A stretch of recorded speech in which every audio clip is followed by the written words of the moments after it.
तेरा कलाम रहेगा कायम पहाड़ जब न रहे खुदाया, तेरे मुंह की एक बात भी टलेगी ना चाहे कुछ भी हो। तेरी मान दिए है जिंदा सोने से भी कीमती, मेरा दिल ये दे गवाही है ये किताब अजीम। नाज़िल करे अपना कलाम, शिकस्ता दिलों को सुकून मिले, तारीकी दूर हो मेरी राहें रोशन कर। दिल अपना कलाम कसरत से ए खुदा बदल दे, रिहाई दे कसरत से फल मिलाओ। कलाम रहेगा कायम पहाड़ जब न रहे खुदाया, तेरे मुंह की एक बात भी टलेगी ना चाहे कुछ भी हो। अजीज नाजरीन, मैं अयाद ज़रीफ आप सब देखने वालों को हमारे रोज़ के बाइबली मुतालिया प्रोग्राम की इस नई किस्त में खुशामदीद कहता हूँ। इस प्रोग्राम में हम बाइबल मुक़द्दस की तमाम किताबों यानी पैदाइश से मुकाशवा तक मुतालिया पेश कर रहे हैं।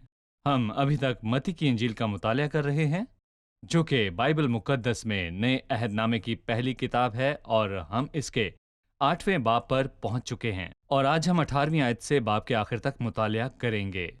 मैं चाहूंगा कि आप अपनी बाइबल मुक़द्दस साथ रखिए और आज के मुताले के हवाले से अगर कोई आपका सवाल हो तो हमें लिख भेजिए। खुदा के फजल से हम इसका जवाब आपको ज़रूर देंगे। हमारा ईमेल एड्रेस नोट कीजिए, info@biblimutalia.com। आप इस पते पर हमें ईमेल कर सकते हैं। लेकिन प्रोग्राम के बाकायदा आगाज से पहले मैं खुदा के खादिम भाई यूसुफ को स्टूडियोज में खुशामदीद कहूंगा। बहुत शुक्रिया भाई। साथ ही हमारे दीगर मेहमानों को भी खुशामदीद। भाई यूसुफ, पिछली किस्त के आखिरी हिस्से में 8वें बाब में हमने कई मौजज़ात पर बात की, जैसा कि कोढ़ की शिफा के बारे में हमने बात की, फिर सूबेदार की नौकर की शिफा और पतरस की शिफा की, और फिर इसके बाद कुफ्र नहूम के कई लोगों की शिफा पर बात की। और आज खुदा उनके फजल से हम 18वीं आयत से मुताले का आगाज करेंगे, और ये वो हिस्सा है जिसमें काफ़ी मौजज़ात का जिक्र है और आज हम इन पर बात करेंगे। लेकिन सबसे पहले मैं कुछ आयत पढ़ूंगा। जब यीशु ने अपने गिर्द बहुत सी भीड़ देखी तो पार चलने का हुक्म दिया, और एक फकीह ने पास आकर उससे कहा, ऐ उस्ताद, जहां कहीं तू जाएगा मैं तेरे पीछे चलूंगा। यीशु ने उससे कहा कि लूमड़ियों के भट्ट होते हैं और हवा के परिंदों के घोंसले, मगर इब्ने आदम के लिए सर धरने की भी जगह नहीं। एक और शागिर्द ने उससे कहा, ऐ खुदावंद, मुझे इजाजत दे कि पहले जाकर अपने बाप को दफन करूं। यीशु ने उससे कहा, तू मेरे पीछे चल और मुर्दों को अपने मुर्दे दफन करने दे। इस वाक़े के बाद दूसरे मौजज़ात रूनुमा हुए। हमें यहाँ कुछ बात करने की ज़रूरत है, क्योंकि इनमें मसीह यानी इब्ने आदम की पैरवी की खुसूसियात नजर आती हैं। हम इब्ने आदम की पैरवी करने को किस तरह देखते हैं, और इन आयात के मुताबिक क्या ये इंसानों के लिए फ़ायदामंद है? इन आयात में मसीह की पैरवी के ताल्लुक से आपने दो तरह के लोगों को देखा है। पहली किस्म वो है जो ये सोचती है कि मसीह की पैरवी करना फ़ायदे की बात है। वो मसीह की पैरवी करते हैं इसलिए नहीं कि वो मसीह से प्यार करते हैं, बल्कि वो फ़ायदे से प्यार करते हैं जो मसीह की पैरवी करने से होगा। और ऐसे लोगों की तादाद काफ़ी ज़्यादा है। वो मसीह की पैरवी सिर्फ फ़ायदे के लिए करते हैं, ना कि खिदमत के लिए, यानी इस्तेमाल करते हैं, उससे प्यार नहीं करते। लेकिन एक और किस्म है जिसके ताल्लुक से हमने पढ़ा, और एक शागिर्द ने उससे कहा, लफ्ज़ एक और के यूनानी में दो मतलब हैं, एक और किस्म का और दूसरा मतलब दूसरा किसी और किस्म का। इसलिए एक और शागिर्द ने उससे कहा जो फ़र्क किस्म का था, जो वाकई खुदा से प्यार करता है, जो उसकी पैरवी उसके लिए करता है, ना कि फ़ायदे के लिए। इसलिए यहाँ एक और है जो फ़र्क किस्म का है। उसने मसीह से कहा, मैं तेरे पीछे आना चाहता हूँ, मेरा बाप अभी जिंदा है, इसलिए तू मुझे इजाज़त दे ताकि मैं उसे दफन करके तेरे पीछे आऊं। और यीशु ने उससे कहा कि मुर्दों को मुर्दे दफनाने दे, लेकिन तू जाकर मेरी बादशाही की मुनादी कर। मतलब ये कि हमें खुदावंद को तरजीह देनी है, ना कि उसे आखिर में रखना है। सही, मतलब कि जब पहले शख्स ने उससे कहा, यानी फकीह ने, कि तू जहां जाएगा मैं तेरे पीछे चलूंगा, यीशु ने उससे कहा कि लूमड़ियों के भट्ट होते हैं और हवा के परिंदों के घोंसले, मगर इब्ने आदम के लिए सर धरने की भी जगह नहीं। भाई यूसुफ, मसीह किस हद तक गरीब था کہ उसके पास रहने की जगह भी ना थी।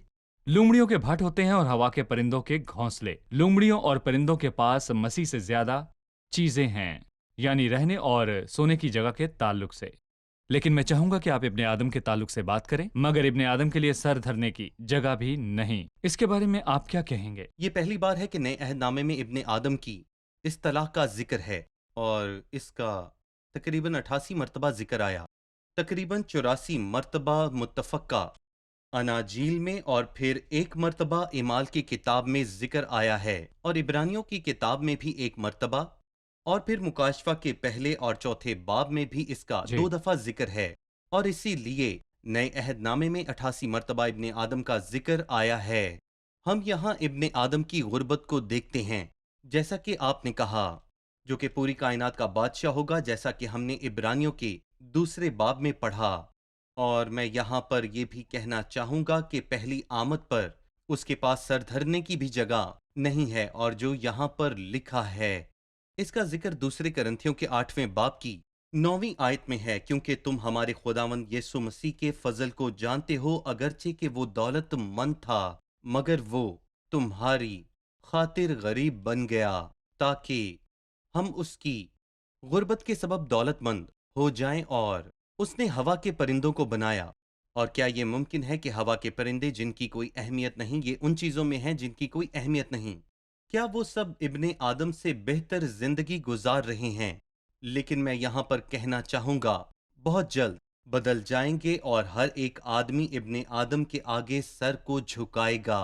और आखिर में इब्ने आदम की इस्तलाह मुकाशफा के 14वें बाब की 14वीं आयत में है, और वो जिसके सर पर सोने का ताज है, यानी वो जिसके पास सर धरने की भी जगह नहीं थी, वो दोबारा आएगा। और जैसे मुकाशफा 19 में लिखा है कि उसके सर पर बहुत से ताज होंगे।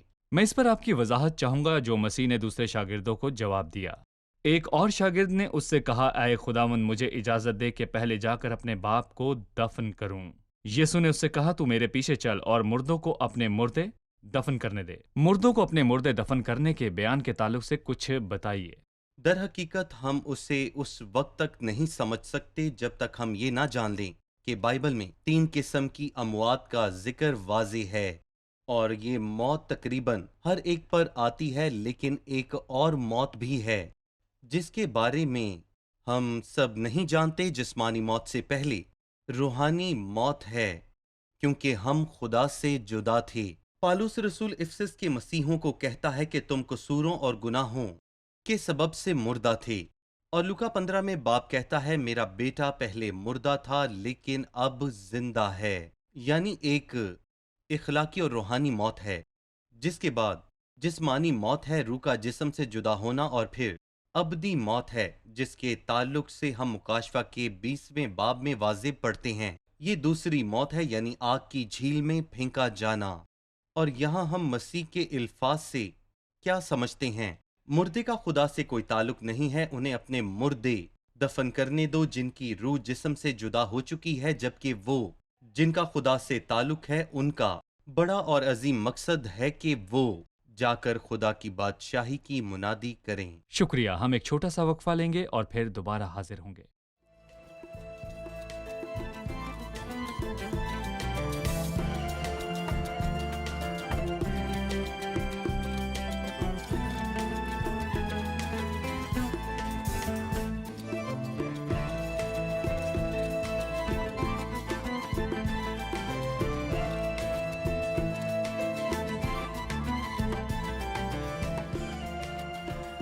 आयत 23 से, जब वो कश्ती पर चढ़ा तो उसके शागिर्द उसके साथ हो लिए, और देखो झील में ऐसा बड़ा तूफान आया कि कश्ती लहरों में छुप गई, मगर वो सोता था। उन्होंने पास आकर उससे जगाया और कहा, ए खुदावंद, हमें बचा, हम हलाक हुए जाते हैं। भाई यूसुफ, मेरा सवाल है कि जब हम मुश्किल और आफात का शिकार होते हैं, हमारी ज़िंदगी में समुंदर की तरह हलचल होती है, और हम खुदावंद के पास आते हैं और कहते हैं कि खुदावंद हमें बचा, हम हलाक हुए जाते हैं, तो क्या खुदावंद का जवाब यही होगा? जी भाई यूसुफ।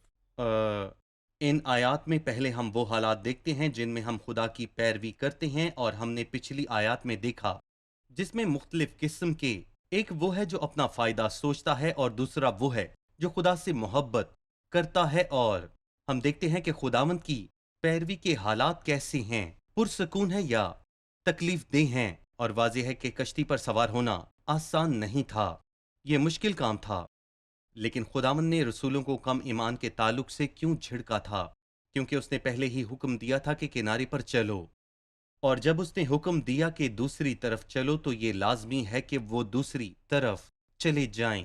उसने ये नहीं कहा कि हम वहां बगैर किसी मुश्किल के पहुंचेंगे, और उसने हमें भी नहीं बताया कि हम आसमान पर बिना किसी मुश्किल के आराम से पहुंचेंगे, लेकिन उसने कहा कि हम वहां पहुंचेंगे, हम दूसरी तरफ के लिए रवाना होंगे। और किसी ने कहा कि अगर रसूलों का ईमान यहाँ पुख्ता होता तो उनमें से हर एक तकिया ले लेता और मसीह के साथ ही सो जाता, क्योंकि मसीह सो रहा था। और जब तक खुदावंद मेरी कश्ती में सो रहा है, मुझे किसी बात की कोई फिक्र नहीं। क्या आप जानते हैं कि वहां पर कितनी ज्यादा लहरें थीं?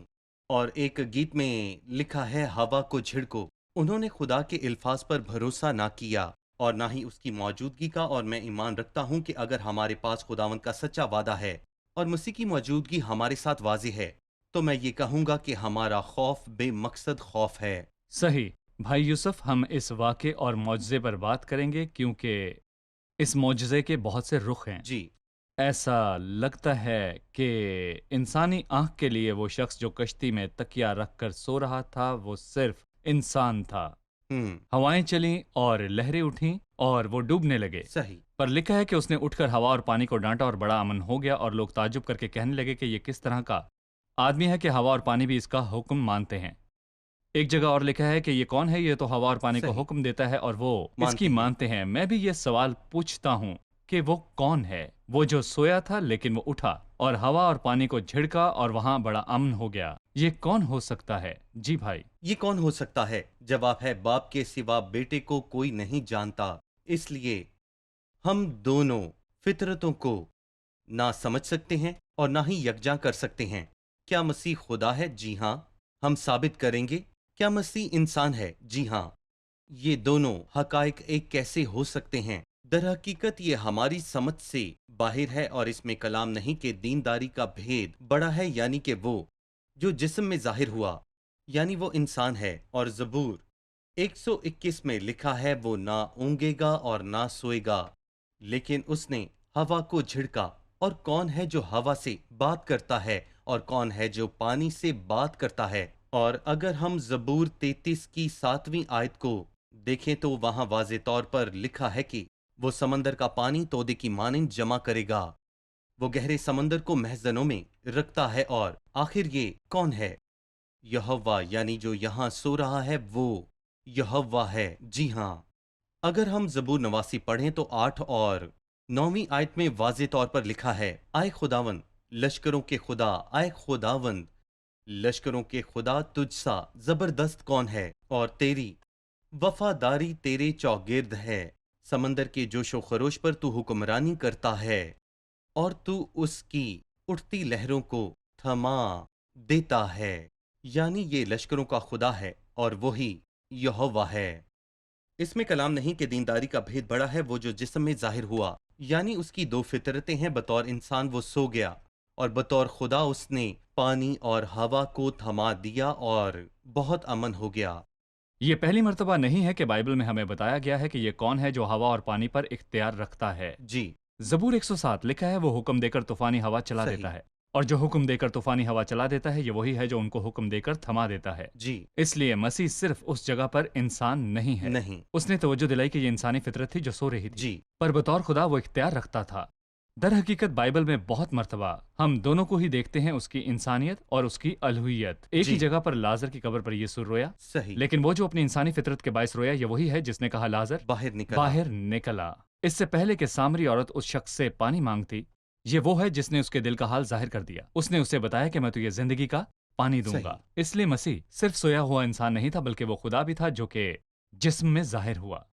मैं अगले मौजज़े की तरफ बढ़ना चाहूंगा जो कि 28वीं आयत से शुरू होता है।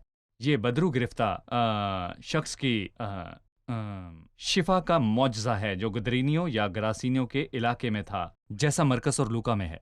मैं जानना चाहूंगा कि एक शख्स बदरू गिरफ्ता था या दो, और गरासीनियों का इलाका था या गरादीनियों का। मती, मरकस और लूका में हम इस मौजज़े को किस तरह हम आंग कर सकते हैं?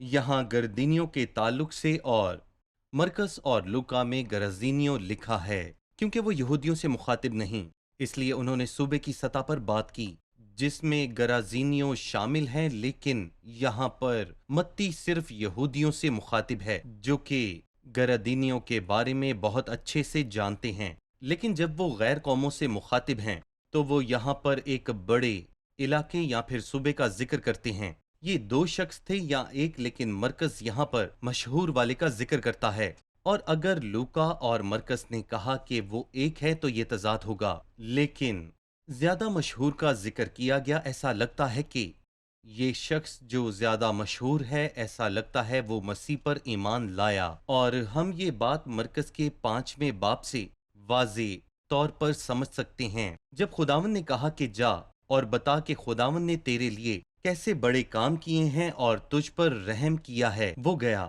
اور دکھ پلس میں اس بات کا چرچا کرنے لگا کہ یسوع نے اس کے لیے کیسے بڑے کام کیے، یعنی کہ وہ مسیح پر ایمان لایا اور مسیح کا شاگرد بن گیا۔ لیکن متی چونکہ یہودیوں کے لیے لکھ رہا تھا اور وہ 2 گواہیوں کی فکر کرتا تھا، کیونکہ یہودی صرف 2 گواہیاں ہی مانا کرتے تھے، ان کے لیے یہی سچی تھیں۔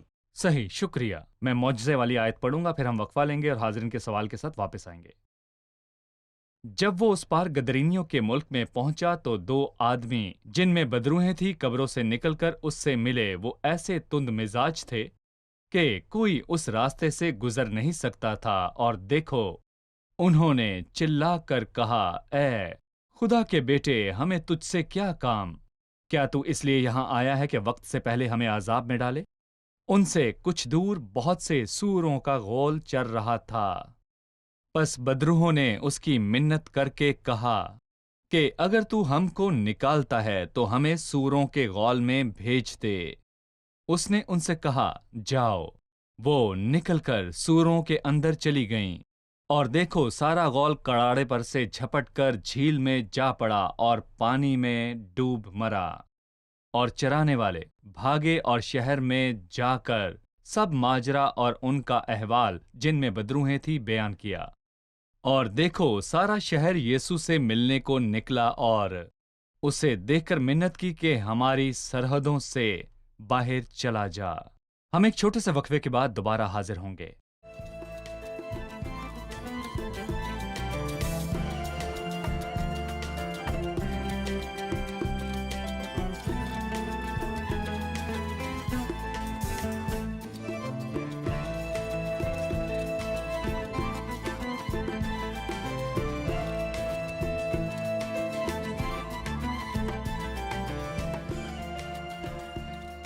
انتیسویں آیت میں لکھا ہے، بدروہیں چلائیں، کیا تو اس لیے یہاں آیا ہے کہ وقت سے پہلے ہمیں عذاب میں ڈالے؟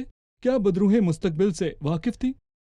جی بھائی، جی، مجھے ایسا لگتا ہے کہ وہ جانتی تھی کہ انہیں سزا ملے گی اور انہیں جہنم بھیجا جائے گا، کیونکہ مکاشفہ 12 میں لکھا ہے، کیونکہ ابلیس بڑے قہر میں تمہارے پاس اتر کر آیا ہے، اس لیے کہ وہ جانتا وقت ہے باقی کہ ہے۔ میرا تھوڑا سا ہی وقت باقی ہے۔ اس لیے یہاں گویا وہ کہہ رہے ہیں کہ ابھی ہمارا تھوڑا سا وقت ہے کہ ہم دنیا میں رہیں اور دنیا کو تباہ اور خراب کریں، اور خداوند نے ابلیس کو اس دنیا میں اجازت دے رکھی ہے کہ ابھی وہ یہاں پر رہے اور اپنا کچھ کام کر لے۔ ہم جانتے ہیں کہ ابلیس کا انجام کیا ہے، اور وہ بھی یہ جانتا ہے۔ ابلیس اچھی طرح جانتا ہے کہ یسوع کون ہے۔ وہ جانتا ہے کہ یسوع کون ہے، وہ خدا کا بیٹا ہے۔ اور میں یہاں پر یہ بھی کہنا چاہتا ہوں کہ بائبل مقدس میں 7 مرتبہ اس بات کا ذکر آیا ہے کہ مسیح خدا کا بیٹا ہے۔ ہمیں ان کے باپ تعلق نے سے بتائیے۔ یہ واضح گواہی دی کہ یہ میرا پیارا بیٹا ہے، اور روح القدس نے مرکز 1:1 میں کہا کہ یسوع مسیح ابن خدا کی خوشخبری کا شروع۔ مسیح نے اپنے تعلق سے کہا کہ وہ خدا کا بیٹا ہے۔ تم اس شخص کو جسے باپ نے مقدس کر کے دنیا میں بھیجا کہتے ہو کہ تو کفر بکتا ہے، اور اس لیے میں نے کہا میں خدا کا بیٹا ہوں۔ یعنی باپ اور بیٹے اور روح القدس کی گواہی ہے جسے جبرائیل نے مقدسہ مریم کو بتایا تھا۔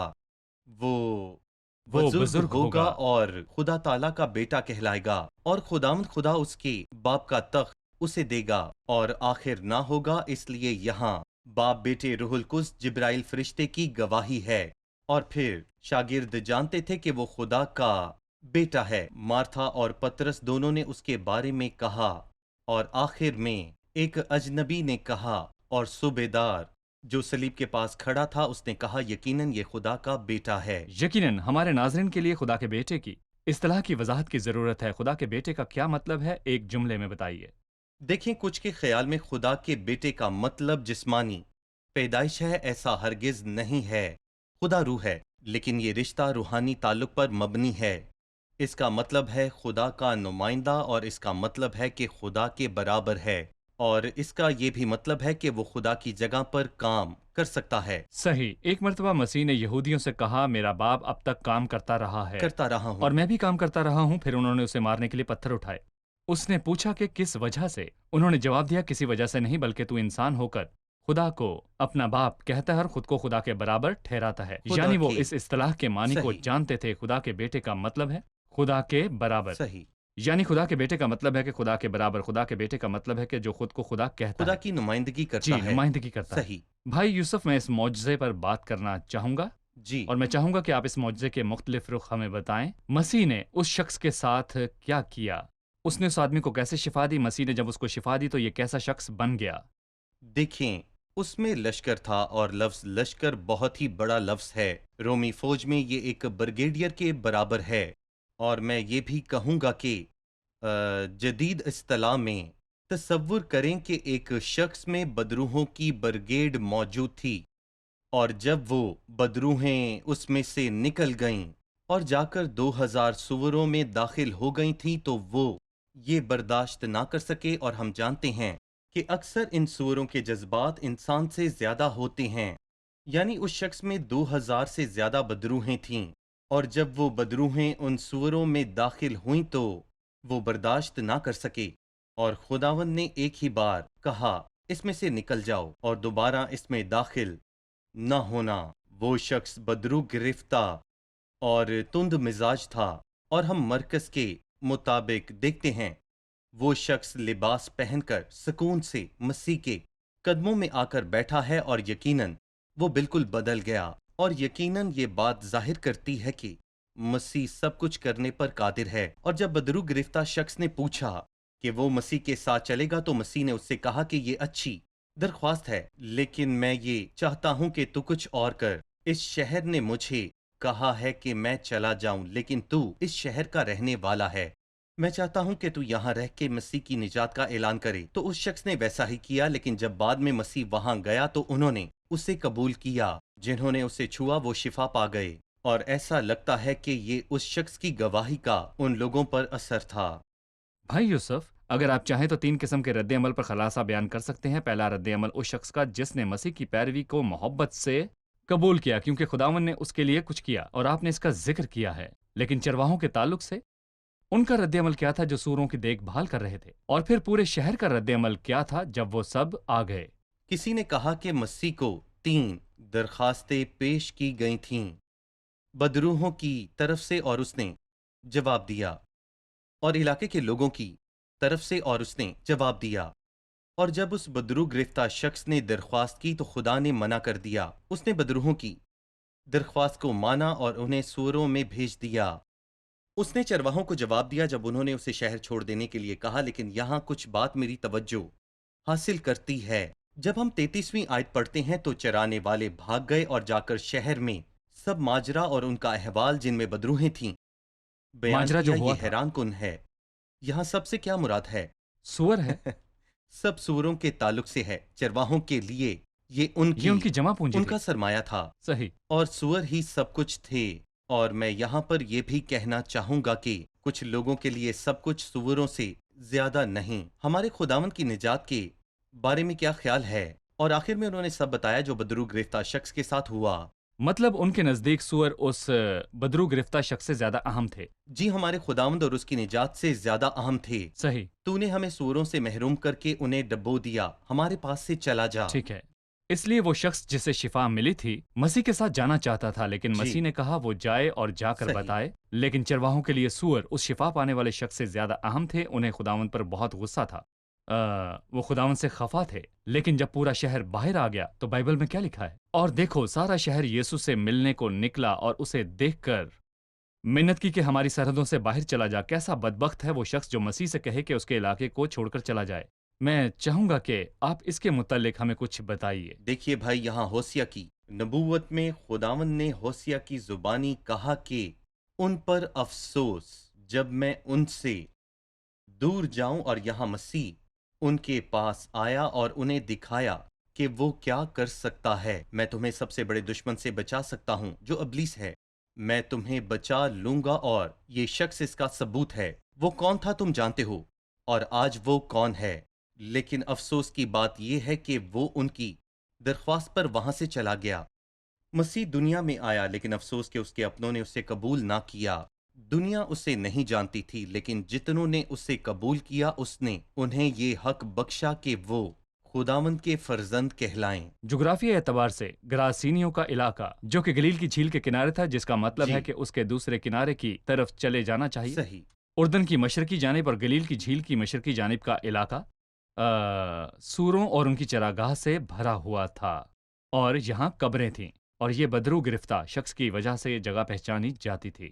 اس لیے جب انہوں نے خداوند کو اس جگہ سے چلے جانے کو کہا تو وہاں پھر سوائے گندگی، تند مزاجی اور قبروں کے یا سوروں کے کیا ہو سکتا ہے؟ آخر میں ہر شخص، ہر گھر اور ہر قوم کے تعلق سے آپ کا بیان جاننا چاہوں گا، جو کہتے ہیں کہ مسیح ان کے گھر میں نہ آئے، اور کہتے ہیں کہ نہ ہی ان کے علاقے میں آئے، اور وہ اپنے علاقے یا گھروں میں انجیل کی منادی سے منع کرتے ہیں۔ ان کا انجام کیا ہوگا؟ نقصان کس کا ہوگا؟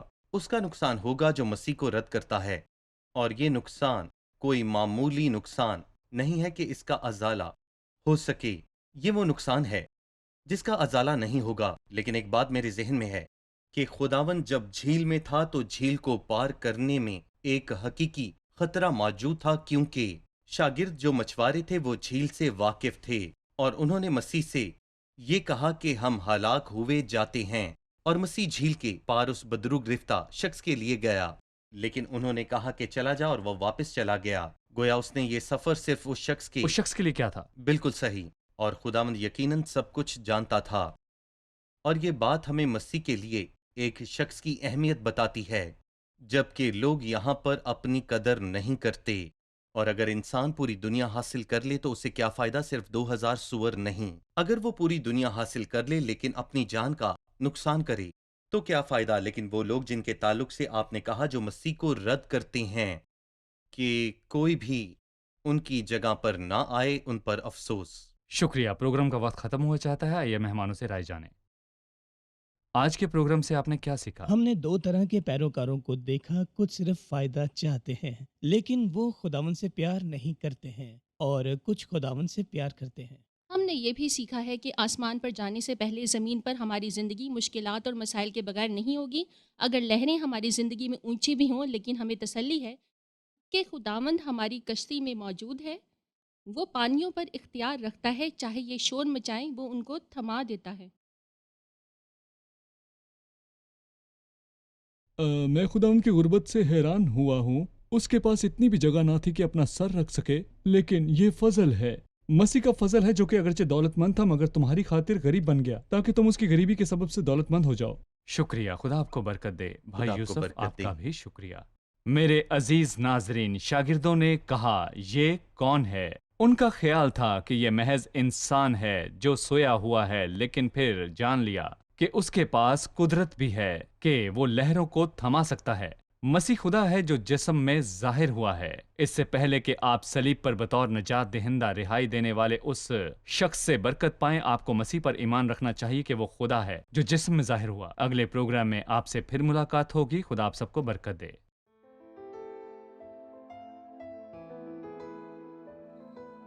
تیرا کلام رہے گا قائم، پہاڑ جب نہ رہے خدایا، تیرے منہ کی ایک بات بھی ٹلے گی نہ، چاہے کچھ بھی ہو۔